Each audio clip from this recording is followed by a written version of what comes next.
तो जय हिंद बड़ी sir, once again welcome back to one and only differential cadence. भैया आज बात करने वाले कि एक्जैक्टली कैडेट साथी 2.0 बैच में ऐसा क्या है so that we can prefer it. हमें अपनी प्रायोरिटी लिस्ट में इसको ऐसा क्यों रखना चाहिए, ऊपर क्यों रखना चाहिए। सो बात करते हैं क्योंकि कैडेट साथी 2.0 बैच होने वाला है, इसका मतलब 1.0 बैच पहले ही फिनिश अप हो चुका है। उसके फीडबैक्स मैंने बिल्कुल एज इट इज डाल रखे हैं, कुछ भी मैंने उसमें एडिट नहीं किया सो दैट कि आप हम पे ट्रस्ट कर पाएं, बिकॉज यार that was the first batch. तो कहीं ना कहीं उसके पहले हमारे पास ऐसा कोई भी फीडबैक्स बताने के लिए नहीं थे ऑन दी ऑफिशियल वाईटी वगैरह। सो कहीं न कहीं उन स्टूडेंट्स ने हमारे ऊपर ट्रस्ट दिखाया, so it is my responsibility कि जो उनकी एक्सपेक्टेशंस हैं उससे मैं कहीं ज़्यादा उनको प्रोवाइड करूँ। And I have provided and successfully हमने उस बैच को with the time duration and जैसे हमने उसको प्लान कर रखा था वो वैसे ही सक्सेसफुली डन हुआ। आप उनके फीडबैक्स 1 टू 1 देख सकते हो, मैंने सारे के सारे फीडबैक विदाउट एडिट फॉर्मेट जैसा उन्होंने बोल रखा है ना, एज़ इट इज़ वैसे ही डाल रखे हैं, ठीक है? अब बात करते हैं कि भैया कैडेट साथी 2.0 बैच का क्या सीन रहने वाला है। तो जैसे कि यार आपको पता है कि ओआईआर हमारे लिए बहुत ज़्यादा इंपॉर्टेंट होता है। सो जो आपको बाकी बैचेस में नॉर्मल चीज़ें देखने को मिलती है ना, वो सब कुछ इसमें प्रोवाइडेड होंगी। जैसे ओआईआर की टेस्ट प्रिपरेशन होगी, टाइम सेविंग ट्रिक्स देखने को मिलेंगी। मैं आपको कुछ स्पेसिफिक ट्रिक बताऊंगा सो डेट कि अपना ओआईआर में टाइम कैसे सेव कर सकते हो, ठीक है ना। पीपीटीटी की कॉम्प्रिहेंसिव कवरेज होती है, उसके साथ रेगुलर प्रैक्टिस, मतलब बहुत सारी प्रैक्टिस कर रखी है हमने पीपीटी की विद द टाइम ड्यूरेशन, ठीक है।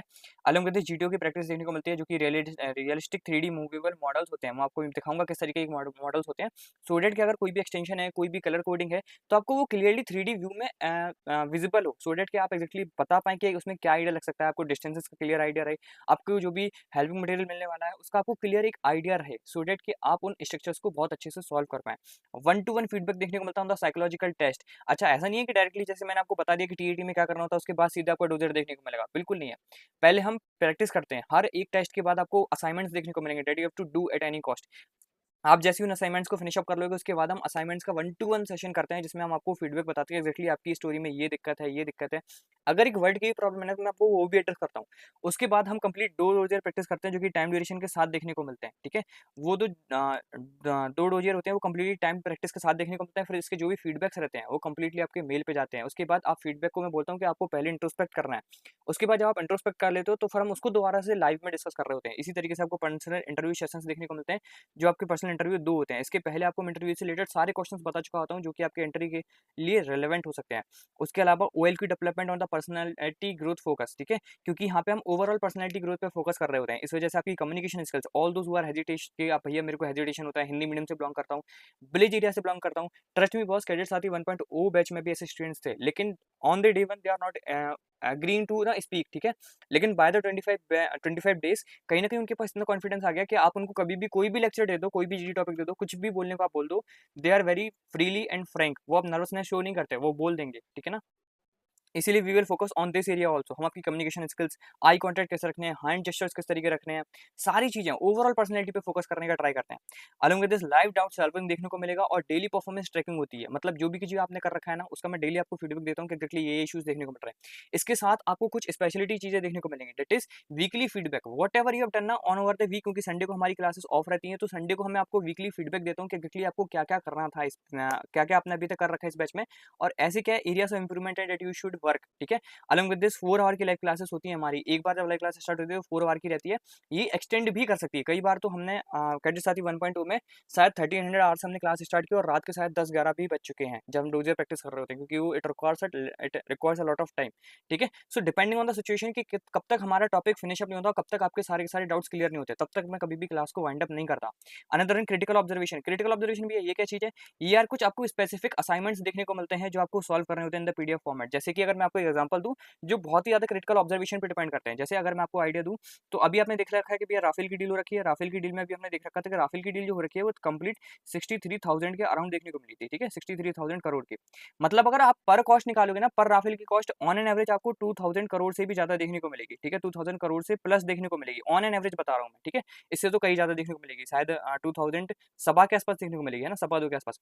सो समवट इतनी देखने को मिल रही है, जो कि एक राफेल की है। राफेल क्या है भैया, 4.5 जनरेशन एयरक्राफ्ट। वहीं पे अगर आप देखो तो यूएसए का जो हमारे पास अभी हमने जब एयर शो कर रखा था, तो यूएसए का हमारे पास F-35 देखने को मिला था। इसी के साथ Su-57 हमें रशिया का देखने को मिला था, जो दोनों 5th जनरेशन फाइटर क्राफ्ट हैं। और अगर आप इन दोनों की कॉस्ट प्रोडक्शन देखोगे तो तकरीबन तकरीबन F-35 की अगर मैं बात करूं, तो ये तकरीबन हमको 900 से लेकर ना 1100 करोड़ के आसपास मिल जाएगा, जो इसकी पर कॉस्ट बैठने वाली है, मतलब एक F-35 की कॉस्ट।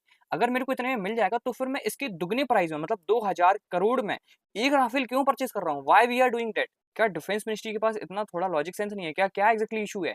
एग्जैक्टली इशू क्या निकल के आया है? This kind of a critical observation जो आपसे एसएसबी में पूछा जाएगा, इस तरीके की हम ऑब्जर्वेशन करते हैं कि एग्जैक्टली क्या इशूज हैं, क्यों हम ऐसा कर रहे हैं, ठीक है ना? इसी के साथ जियोपॉलिटिकल कवरेज, कंप्लीट कवरेज देखने को मिलता है। जो भी करंट इश्यूज है मैं आपको सब कुछ एड्रेस करके बताता हूँ कि एग्जैक्टली क्या क्या इशू है, कहाँ कहाँ पे आपको क्या क्या पता होना चाहिए। असाइनमेंट्स देखने को मिलते हैं, हर टेस्ट के बाद जो भी आप टास्क करोगे उसके असाइनमेंट्स देखने को मिलेंगे। स्पेसिफिक पीडीएफ क्या है वो अभी आपको दिखा दूंगा। और 3D मॉडल्स, ये भैया वो लाइव क्लास है जहाँ पे मैंने फीडबैक मतलब डाल रखे हैं, पब्लिक वीडियो है, इसको मैं एंड स्क्रीन पे लगा दूंगा so that you can address. अब बात करते हैं कि 3D मॉडल्स किस तरीके से देखने को मिलते हैं। इस तरीके के आपको 3D मॉडल देखने को मिलेंगे जहाँ पे ये सैंपल है सिर्फ, इसमें आपको क्लियर कट एक्सटेंशन पता होता है। जैसे ये देखो आप ये ड्रम में एक्सटेंशन देख पा रहे हो ना, इस तरीके के होल्स हैं, तो ये आप 2D में इमेजिन कभी नहीं कर पाओगे। क्लियर कट आपको कलर्स दिखाई देते हैं, कोई एक्सटेंशन निकली हुई है, जैसे ये एक्सटेंशन निकले हुए हैं तो आपको क्लियर कट यहाँ पे विजिबल होते हैं। इसके बाद हम सॉल्यूशंस के बारे में डिस्कस करते हैं, क्या क्या आपको हेल्पिंग मटेरियल है, किस तरीके के रूल्स चाहिए। और आपको रिकॉर्डेड प्लस लाइव दोनों क्लासेस मिलती हैं। रिकॉर्डेड वीडियोस में जहाँ पे आप बेसिक्स क्लियर कर सकते हो, लाइव में हम आपके सारे के सारे डाउट डिस्कशन और टास्क का असाइनमेंट्स करते हैं, ठीक है। अलग विद अगर मैं बताऊं तो कुछ स्पेसिफिक पीडीएफ के बारे में मैंने डिस्कशन किया था, तो क्या क्या देखने को मिलते हैं। सबसे पहले आप देख सकते हो इंडियन एयरफोर्स के बारे में बताऊं तो इस तरीके की भाई हाईली डिजाइन पीडीएफ देखने को मिलती है जो कि डिजिटलाइज नोट्स के थ्रू होती है। इसको आपको प्रिंट आउट कराना होता है।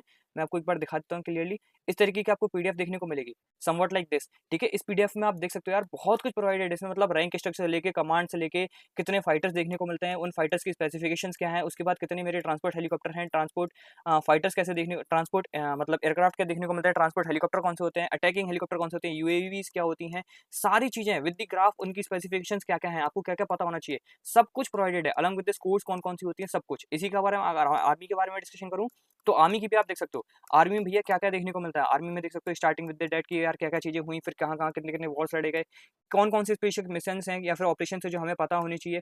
इसके बाद फिर हम आते हैं कमांड्स के ऊपर, उसके बाद फिर हम आते हैं अपनी जो हमको हायरार्किकल स्ट्रक्चर देखने को मिलता है उस पे ऊपर, उसके ऊपर फिर हम सर्विसेज एंड कोर्स पे आते हैं। हर एक सर्विसेज एंड कोर्स का मैंने इंसिग्निया भी लगा रखा है, सारी चीज मैंने एक्सप्लेन कर रखी है कि कितनी सर्विसेज देखने को मिलती है, कितनी कोर्स देखने को मिलते हैं, डिफरेंस क्या होता है सर्विस और कोर में। इसके बाद फिर हमने ये भी डिस्कस कर रखे हैं रैंक स्ट्रक्चर के बाद फिर क्या क्या मेडल देखने को मिलते हैं, क्योंकि अभी रिसेंटली मेडल डिस्ट्रीब्यूशन हो रखा है तो ये बहुत इंपॉर्टेंट हो जाता है कि एक्जैक्टली वॉर टाइम आपको मेडल्स कौन कौन से देखने को मिलते हैं, पीस टाइम मॉडल्स कौन कौन से, अवार्ड्स या फिर मेडल्स कौन कौन से देखने को मिलते हैं, ठीक है। इसके साथ आपको डोजियर का फीडबैक कुछ इस तरीके से पीडीएफ फॉर्मेट में मिलता है, जहाँ पे अगर कोई आपने स्पेसिफिक वर्ड भी लिख रखा है ना तो मैं इस तरीके से मेंशन करता हूँ सो डेट कि आप उस डब्ल्यूएटी को दोबारा से प्रैक्टिस करो। और जब हम लाइव मिलेंगे तो हम उसको एक बार दोबारा से पहले आप सेल्फ इंट्रोस्पेक्ट करोगे, फिर मैं आपको बताऊंगा कि एड्रेस करूंगा कि एक्जैक्टली क्या राइट हो सकता है। फीडबैक देखने को मिलता है, वीकली फीडबैक, इस तरीके से आपको वीकली फीडबैक मिलेगा, आपने क्या क्या अच्छा कर रखा है, क्या क्या भी एरियाज ऑफ इंप्रूवमेंट है, और अभी फाइनल रिमार्क और एक स्पेशल मैसेज मेरे तरफ से। इस तरीके की डोजल बुकलेट देखने को मिलती है जो आपको रियल एसएसबी में देखने को मिलेंगी। इन पे हम प्रैक्टिस कर रहे होते हैं रियल आपके डोजियर्स को, ठीक है। इसी तरीके से आपको पीपीडीटी की रियल बुकलेट जो आपको रियल एसएसबी में देखने को मिलेगी। अगर इस बैच की मैं शेड्यूल की बात करूँ तो ये बैच आपका 26 ऑफ मई से स्टार्ट होने वाला है और ये जाएगा आपका, लास्ट जाएगा ये 19 ऑफ जुलाई तक का, सॉरी 19 ऑफ जून तक का, ठीक है। सो इस तरीके से आपका ये कंप्लीट शेड्यूल रहने वाला है। आप कंप्लीट शेड्यूल को अपने आप से देख सकते हो, ये कंप्लीटली मैंने टेलीग्राम पे प्रोवाइड कर रखा है। बाकी बैच से रिलेटेड जो भी इंपॉर्टेंट इन्फॉर्मेशन है वो सारी की सारी डिस्क्रिप्शन में प्रोवाइडेड है। फीस काफी अफोर्डेबल देखने को मिलती है, 25 डे का कंप्लीट बैच होता है, each and everything is coverage होती है। ओवरऑल पर्सनैलिटी पे हम फोकस करते हैं, ठीक है। मैं किसी एक स्पेसिफिक टास्क पे नहीं, ओवरऑल पर्सनैलिटी फोकस करता हूँ, क्योंकि लास्ट में जाके आपको कंप्लीट बैच का ना एक ओवरऑल फीडबैक देखने को मिलेगा क्रिकेटली आपने क्या क्या इशूज कर रखे, क्या क्या आपके वीक ऑफ एरियाज देखने को मिलेंगे, कहाँ कहाँ पे आपकी स्ट्रेंथ पॉइंट है और कहाँ पे आपको भी वर्क करना है, ठीक है। सो और जो भी टीएस वाले हैं ना, टीएस वाले यार प्लीज वेट मत करना, क्योंकि टीएस में हमारा बहुत अच्छा रिकॉर्ड है, टीएस के हम सबसे अच्छे ज्यादा रिजल्ट्स दे पाते हैं, ठीक है ना। सो टीएस में क्योंकि एक अच्छा रिकॉर्ड है, क्योंकि टीएस में आपको ना लास्ट में जाके टाइम नहीं मिलता, क्योंकि whatever the weakness I will tell you, तो कहीं ना कहीं आपको थोड़ा सा टाइम चाहिए होता है उन वीकनेस पे कवर करने के लिए। So as early as you will enrol in this classes तो वो आपके लिए ज्यादा सुटेबल रहने वाला है, ठीक है ना। बाकी बैच स्टार्ट होने वाला आपका 26 ऑफ मई से। मिलते हैं लाइव क्लासेस में।